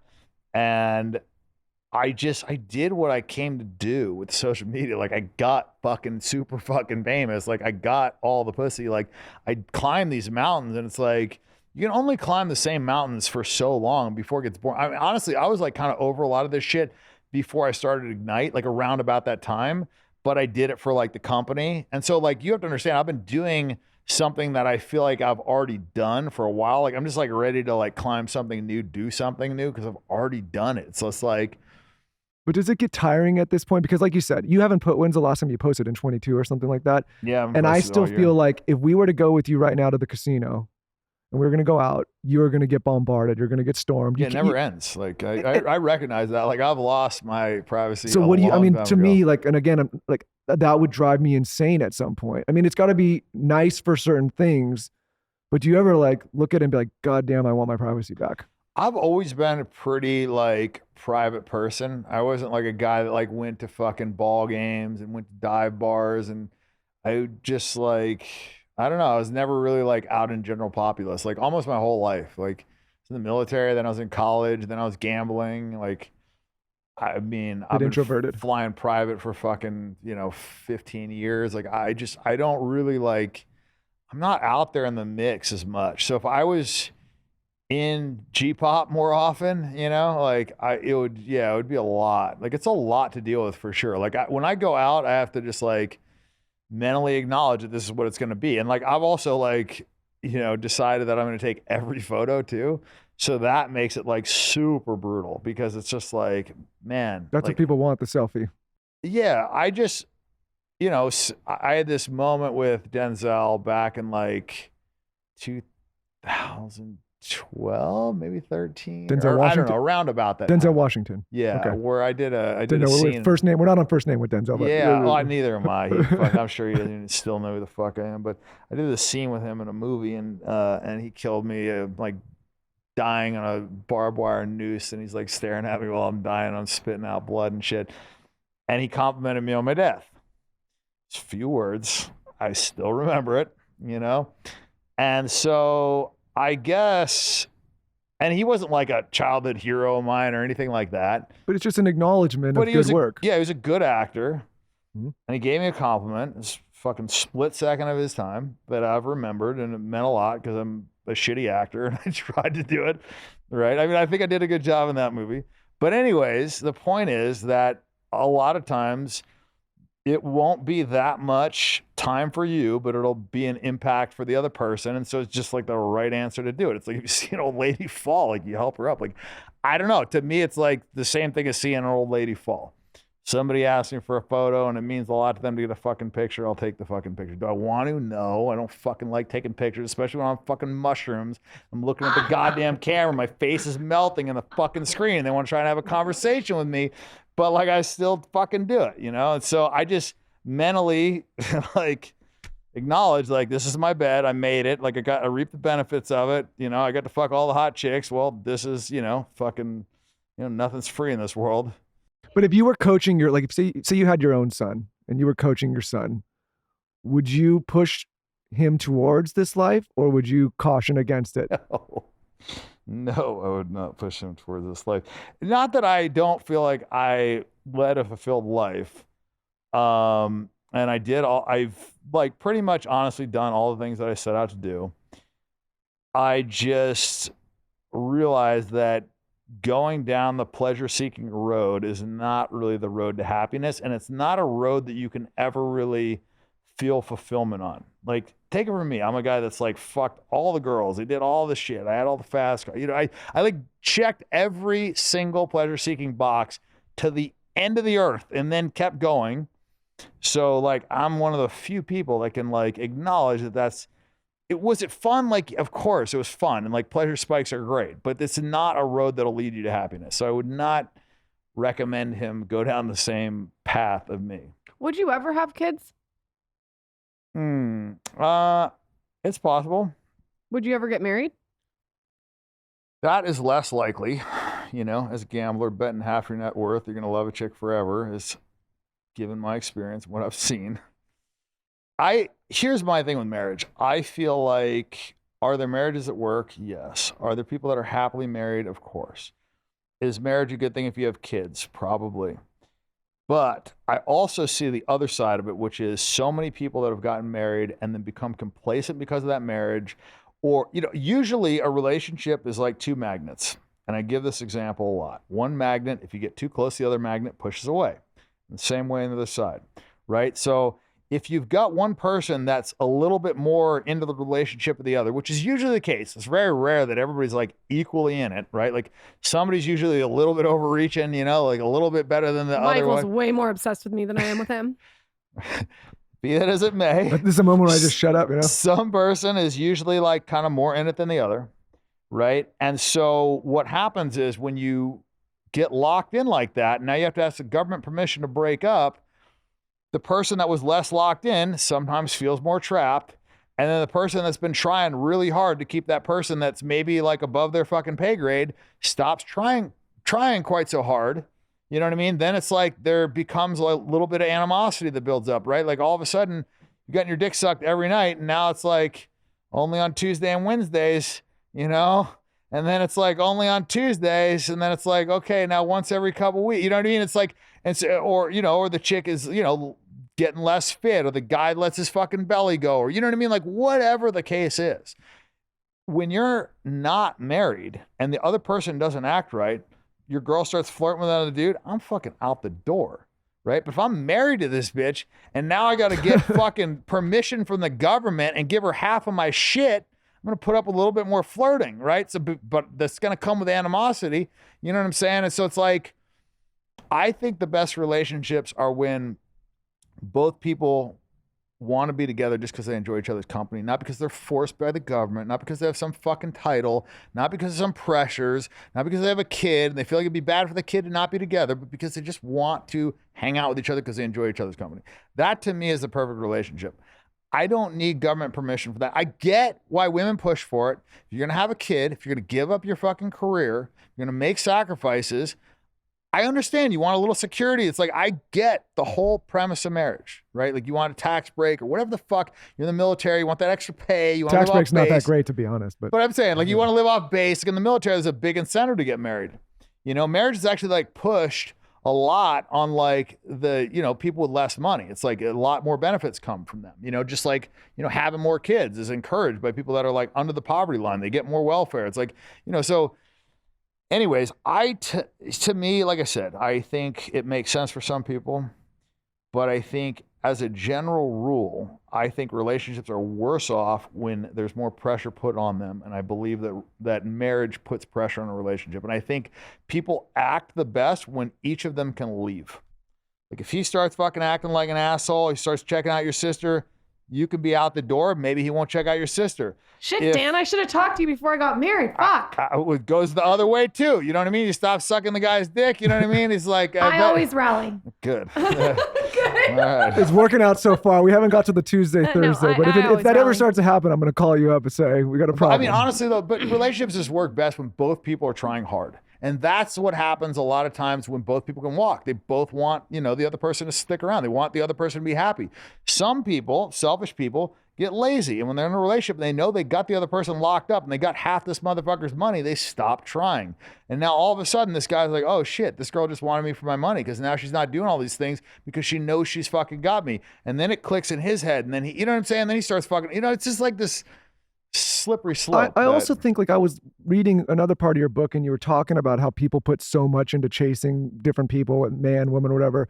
And you were, and basically what you were saying is the secret to having power with women is not needing them, and also finding happiness being by yourself and being on your That own. was great. That and was, I having love your, that and line. having your own shit going on and Yeah. having your own accomplishments. And I think one thing that I think is difficult for men and women in relationships is like they feel like the relationship is what completes them as a person, and they don't go back and do the work on themselves to just be a solid person individually. Yeah, a lot of people, they basically get codependent or they get lazy or, you know, a lot of things. Like, I feel like a lot of people in relationships, because they're scared that they can't do better or they're just too lazy to go out and try, or like, I don't know. I just see a lot of people that are doing it wrong. But you're right. I mean, like, I think about Lauren and I's marriage, and I think we're both the type of people where, like, I'm fully confident that if I went off on my own, I'm going to be good. And I'm fully confident that she knows if she went off on her own, she's going to be good. And I actually think that that makes the relationship stronger because there's a little bit of a check where it's not like I'm sitting there clinging to her and she's not clinging to me. Two people that don't need each other. That's really, like, at the end of the day where you want to be. Yeah, and I mean, she's probably sitting there like, what's this motherfucker thinking now? No. But you get my point. It's like, I think so many people, they think that their life becomes complete as they get into a relationship, and that, you know, other person validates them or makes them a whole person. And I think they need something. They go in there with a need. And like, if you can just go in there, like I said, because you want to hang out with the other person, then it's a lot more pure than if like you need attention or you need companionship or you need this or you need that, you know, then you're kind of like pulling on the person, you know? It's desperate energy. how do you get to a Yes. place where you legitimately don't care how you're perceived and how and what people think of you? Because I think the pendulum has swung so far to this politically correct bullshit and everybody walking on eggshells about what they can say that it's actually like a beacon, and it's refreshing when certain characters just say and speak their mind. And I think the reason people are so fed up with politics in this country is because you just feel like people aren't telling you the truth. It's just a constant stream of bullshit. How do you get to a place where you're just comfortable being you, speaking your mind? When does that take place? Is that before social media? Is that after? Is it a principle you had going into it? I think a part of it is like having financial security. I think not needing people, not giving a fuck if you lose an endorsement, not caring about this, not like, that's why it surprised me so much that The Rock is such a puppet, is because like he's got too much money to be doing this shit, you know? Like, I don't understand it. I would think that like authenticity would, you know, be the most important thing. For some people it is, some people Hollywood. it's not. He's in Hollywood. Yeah, it's like a lot of puppets, you know? A lot of people just like, Yeah. you know, continuing the charade. Yeah, I was like, people talk about, I mean, people get mad when we talk about it on the show, but like this cancel culture thing. I'm like, you can only be canceled if you give somebody leverage over yourself, whether that's leverage over your career or leverage over an endorsement or if you don't give them the leverage. Exactly. If you have enough money, you really can't be canceled. Because like, what is being canceled? It's like losing endorsements, losing this, but it's all money. You don't give a fuck about that. They can't control you. You know what I'm saying? The key is to have enough money, and then nobody can cancel you. I'm not going to stop being famous because like people fucking, you know, decided one day that like I said something wrong, like, and just not being afraid of being canceled and not even fucking allowing it to like enter into your like headspace, I think eliminates its possibility like in and of itself, because I was never worried about being canceled. I never fucking cared. Like I knew the fame wasn't just going to go away. I honestly would have been happy if it fucking did. And so I've just always said what the fuck I wanted to say, and I've never filtered myself. So the internet comes for the apologists too. They just the moment it's you like bullies, apologize, right? you've lost. Yeah. Like unless you genuinely feel bad about what you've done. Sure. Well, then that's but different. Almost all these motherfuckers that have apologized because they get pressure, because their fucking, you know, manager says so, or their sponsor, or their fucking sugar daddy, or whatever the fuck it is. Like, you know, this pressure comes down and they decide like they need to fucking bend a knee. And that's just wrong. Like, I never apologize for jack shit unless I actually meant it. Like have I fucked up? Of course. You know what I mean? Like, but I don't know. I don't like issue apologies because people tell me to issue apologies because it's fashionable to issue an apology. I didn't post a fucking black square. I didn't fucking like virtue signal. Like I didn't fucking tell people to wear a mask. Like I didn't do any of that shit. Like I didn't follow the rest of these fucking sheep. Like when everybody does something, I don't feel the need to fucking do it. And I've just always been like that. This is kind of how I'm wired. So I don't understand when all these people just do what everybody else is doing because they're doing it. Like that just seems strange to me. Well, the scariest thing to me, and I told Lauren this, I've said it multiple times about the last few years, is how quickly people are just to get in line and just to do what they're told. Yeah, you saw it with the jab. I mean, it's scary how quick people are just like, yeah, I'm just gonna, everyone's doing it, everyone's saying it. I might have like, and you watch these people kind of like try to validate things in their head or like, rationalize, and it's almost like they're trying to talk themselves into it. They don't really believe it. It's just I don't care if everyone wants to do something, go do it, but don't make me do it. Don't try to get me to do it. Leave me alone. That's the problem with like the Democrat stance, is it used to be about like freedom, your body, your choice, like all this stuff. And now they've just become massive hypocrites. Like I actually used to be like more of a liberal than I was a conservative, for sure. Like when my grandfather used to fucking be spouting off all of his like conservative shit, I was just like, I was on the other side. Legalize weed, you know what I mean? Like say what you want. Yeah, like do what the Have fuck you sex. want. Yeah, like but in recent years, it's become like this opposite message. It's like, like freedom of speech if you agree with us. Otherwise, we're going to silence you. It's like your body, your choice until it comes to fucking like, taking a fucking jab and then you have to do it or you're, a fucking piece of shit and like screw your freedom. And it's just like all this stuff. And to me, like freedom of speech is the fucking First Amendment for a reason. Like that's important. And like, everybody's not going to agree with you, and it's okay. I don't want everybody to agree with me. I want people to have their own opinions. Like I want people to challenge me if they think I'm fucking wrong. Like I want like people that like have differing views. Like I don't want an echo chamber of fucking yes men. Like I want like challenges, and that's what everybody should want, But like when one side decides to silence another, you look in history, like when did that happen? The Holocaust. Like you look at like these fucking catastrophic events, and how did it happen? Media propaganda, silencing one side, like this idea that we are right and they're wrong, and it doesn't matter like what the cost or, like what we have to do to win. And it's like you look in history, like with Mao, with all these like Stalin, Hitler, like all these people that have done, atrocious things, killed millions of fucking people. And what is the common thread is like, we're going to take away people's guns. We're going to silence them. We're going to have the fucking, propaganda machine, promote our agenda, whatever. And it's like, I don't know. If you don't see the similarities going on right now, it's like a little frightening. Well, people don't realize that extremes also get answered with extremes. And the more you make people dig their heels in, the more of an extreme position they're going to take. Right? Like if I'm like, hey, Dan, be open to reason, you do that. But if I'm like, Dan, don't fucking say anything, then you're going to dig in even deeper on whatever position you're holding. You're going to entrench yourself. And so it's hard to break through that and have a dialogue with people because they get so entrenched in their ideals. Yeah, our country's just gotten more and more divided over the last few years. It's kind of like upsetting to see. It's gotten more racist, more divided, and really like totally unnecessarily, like everything was fucking fine. And like, we just had it so fucking good that we just wanted to create a bunch of fucking problems, like I didn't see any fucking racism. I didn't see any fucking homophobia. I didn't see any of these fucking issues that everybody acts as like a fucking national concerns. White supremacy is the fucking biggest threat to America. I've never even met a fucking skinhead. I've met fucking 100 million people probably in my fucking course of my life. You know what I mean? I've been in the fucking military, traveled all over the world, fucking, college, like, this, that. I don't think I've ever met a single fucking skinhead. I'm not saying they don't exist, but they're certainly not the fucking number one threat in America. Like, and so to me, I just listen to this nonsense that the media fucking spews, and it's just like a little concerning, like I remember when I was younger, I feel like the journalists had a little bit more integrity or a little bit more of a need to feel like they were going to report the facts or to do their due diligence. And now it's like Denzel said, it's like, it doesn't matter who we heard. It doesn't matter, if it's true. It's just like, just be first. Want to be first, want to get clicks. Like we don't care if the headline's right as long as people read it. You know what I mean? It's like that's what our media has turned into, is this like clickbait fucking. It's like literally what the National Enquirer used to be.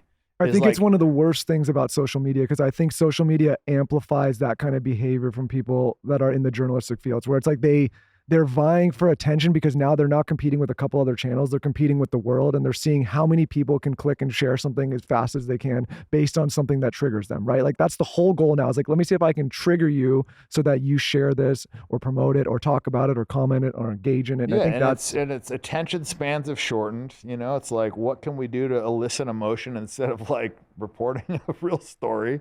And everybody's so used to like these things that capture your attention and these things that elicit emotion that it's like when they're coming out with headlines, they're more interested in like triggering you or eliciting emotion than they are to like actually tell the story. And so often they'll just print something that's completely untrue just to get people to click. You are very serious about your wellness. I'm taking a plot twist here because I want to get specifics. You're very, very detailed about, in the book, you tell us even like how much steroids you're taking. Well, I are told you you my tell- heaviest cycle. Yeah. Tell us about if someone wants to take steroids, what's the tips? Well, the first thing would be to get your blood work done. So decide, like, establish a baseline, determine whether or not you're even a candidate for doing hormone replacement therapy. I wouldn't recommend just ripping a cycle for anybody. I would recommend like going to a doctor, getting your blood work done, seeing where you're at. Even if you decide like, no matter what my blood work says, I'm getting on steroids, that's fine. Like, do what the fuck you want to do. Like, I don't care if you want to mainline Drano, shoot heroin, it's your fucking body, do what the fuck you want with it.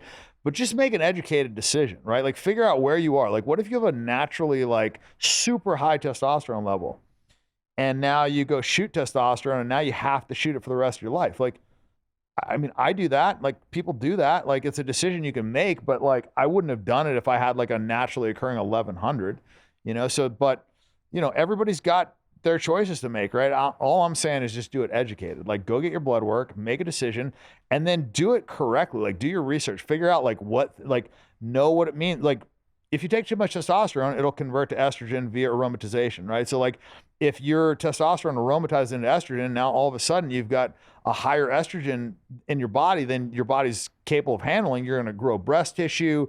You're going to become emotional. You're going to have night sweats. You're going to have trouble sleeping. There's all these things that come with it, right? So you have to know what to look out for. And then there's a pill that you can take to just counteract that, right? So like, there's things that you can take and you can do this relatively safely if you do it informed.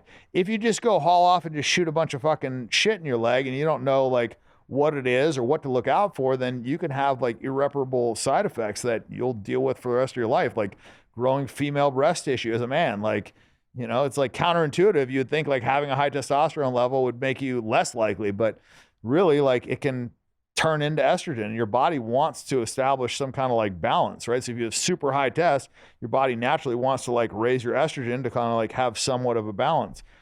And so there's just like, I would say education, you know, education, blood work, like, you know, finding a doctor that understands hormone replacement therapy and just doing it like safely so that you don't. if I start ripping a yourself up. cycle, Lauren, I'm going to have to. No, I think testosterone would be fun for you.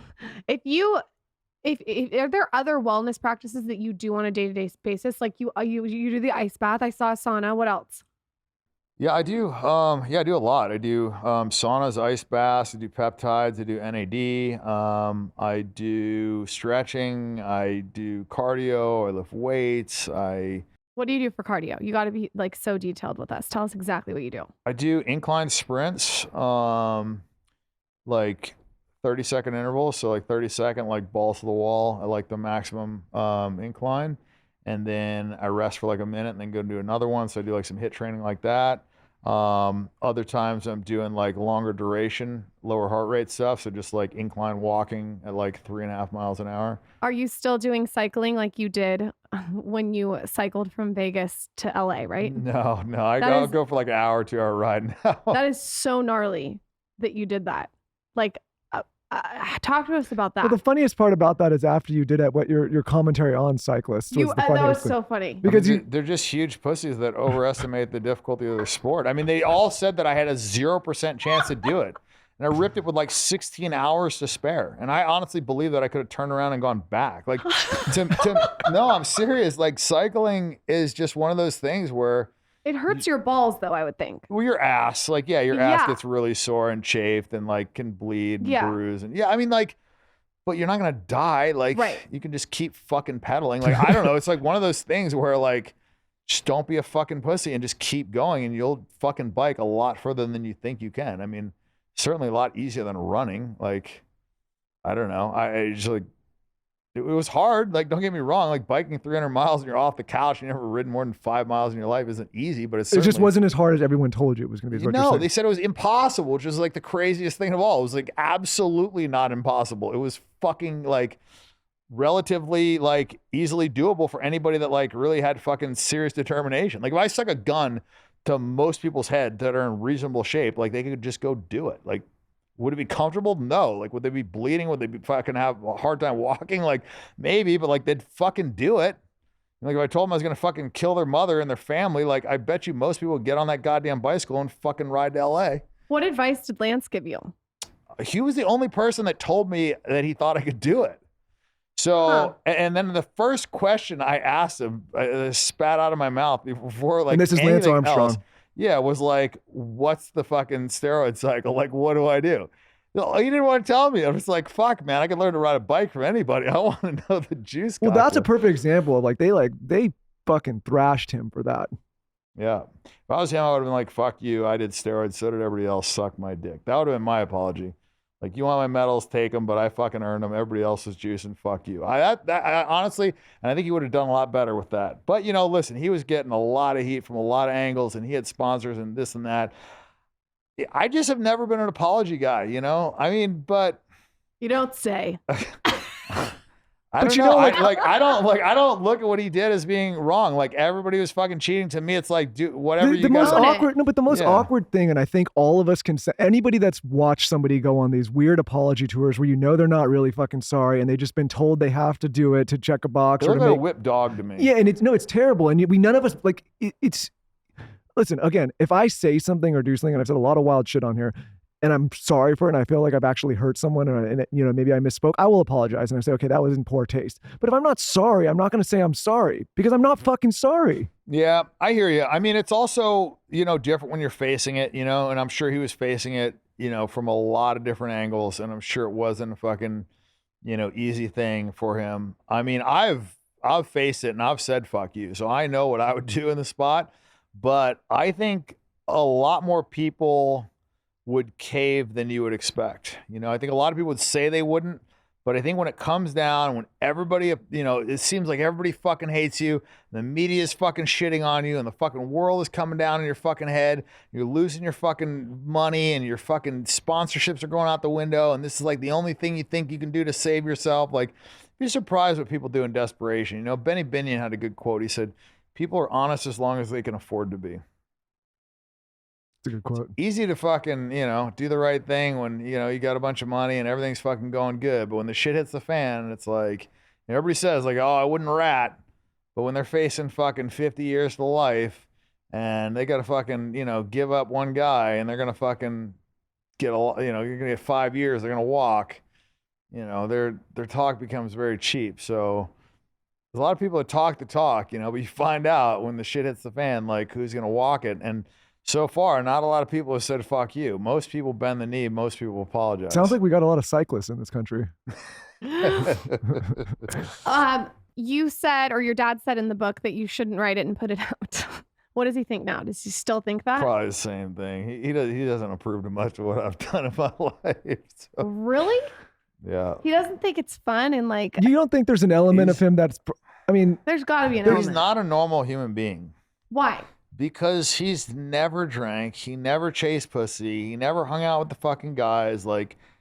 He's not a normal human being. And he's not. Like, most guys do that. Most guys care about those things. Like, most guys that have made hundreds of millions of dollars would buy a Ferrari. They'd fucking get a nice watch. They'd just, like, I don't know. He just is just a very different breed. Like, he also got mad at you, which was so funny. You like got him out of jail and you gave up your trust to get him out of jail. And you think, third of it, you know. You think that your dad would be like, that's so like commendable, son. And he was like pissed at you for months. He didn't talk to me for 6 months. Yeah. But it sounds like both of you at the root of it, it's, and tell me if I'm wrong, it's maybe a control thing. It's like controlling the environment, controlling the outcome, having predictability. Like I think, and I was like trying to like understand the relationship between you and your dad. And I think you obviously pursued different things in him, but it's a lot of it is like building control around and having control in the environment that you're in. I think a big part of his motivation was control. I think that's why he wanted the money. It clearly wasn't to get girls. It clearly wasn't to fucking buy toys and flashy shit. So the only thing that would make sense would be control. I mean, listen, at the end of the day, like, what are the root, draws to money? It's usually like power, girls. I mean, there's not that many. Autonomy.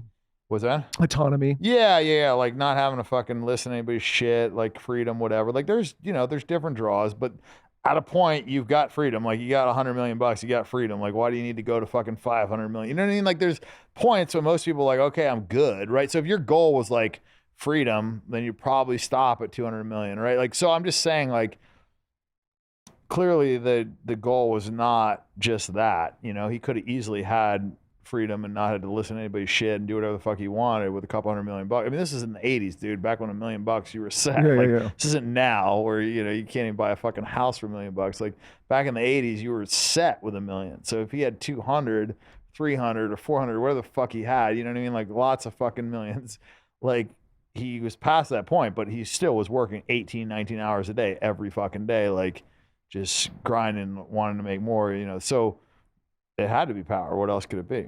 I think there's a lot of people that look at your lifestyle and they envy the lifestyle and they want to know how to get the lifestyle. But I think you kind of end the book talking about pleasure and happiness. And you talk about some of the happiest moments in your life really had nothing to do with money or material things. And I think like for somebody that's been on top of all these mountains and kind of quote unquote had it all, had the women, had the money, had the experiences, the jets, all of it. Like how do you think about happiness and how do you think about pleasure? I think that pleasure can be stronger pulses, almost more like a drug, and happiness is more of a consistent thing. It's sustainable, and they come from different places. I think you get happiness from success, from helping other people, from progression, from relationships, from bonds, from spending time with people you like. You get pleasure from most of hedonism. You get pleasure from making more money, fucking a hot girl, getting a fast car, like, having power. Like there's like a lot of things. Most of them are like considered sins in the Bible, and most of them are, more in the hedonistic category. And that's why it's so enticing. I don't think that there's a fucking devil and this and that, but I think these are like symbolic of hedonistic desires that don't lead you to the right place. So I think that you got to be careful when you chase the wrong things. That's what I was saying in the book. If you guys want a funny ass book, I literally laughed out loud, especially at the part where you guys shoved shit up your ass and steroids up your ass. Not shit up your ass. You and blew it all over the girl's chicken. My friend actually did shit out the steroids. And shit in the kitchen sink with the chicken in the sink. You guys got to read this book. It's so funny. And it's a different perspective. It's fresh. It's raw. It's called The Setup. It's on Amazon. I will put it in my Amazon storefront. Dan, I'm sure people know where to find you, but if they want to find you and they want to check out what you're doing, where is that? The new website, all the things. Yeah, we're gonna start a website called Sigma Society. Should be good for these people. Like what? What are you gonna do exactly? I mean, basically just help them get what they want out of their life. They want to get in better shape. If they want to, have better relationships. If they want to be able to fuck girls. If they last want longer. Yeah, I mean, I can give advice on a lot of different things. Mindset, the whole kind of like perspective, having a good routine, just a lot of things. But basically, the premise of it is, you fill out a thing, you tell us what you want, and we give you a roadmap to get there. Cool. And where can they? It's called. Say what the website is. Sigma Society. Okay, it's not up yet, but it'll be. It's up. not up yet, and if they want to get your Ignite, those are on the website in the U.S. and then we're in like, I think 30 countries right now. So strawberry banana is so cute. It's pink. Yeah. Dan, thanks for taking the time. Thanks for coming on. Appreciate you taking the time. You man. guys go check out his book. Cool.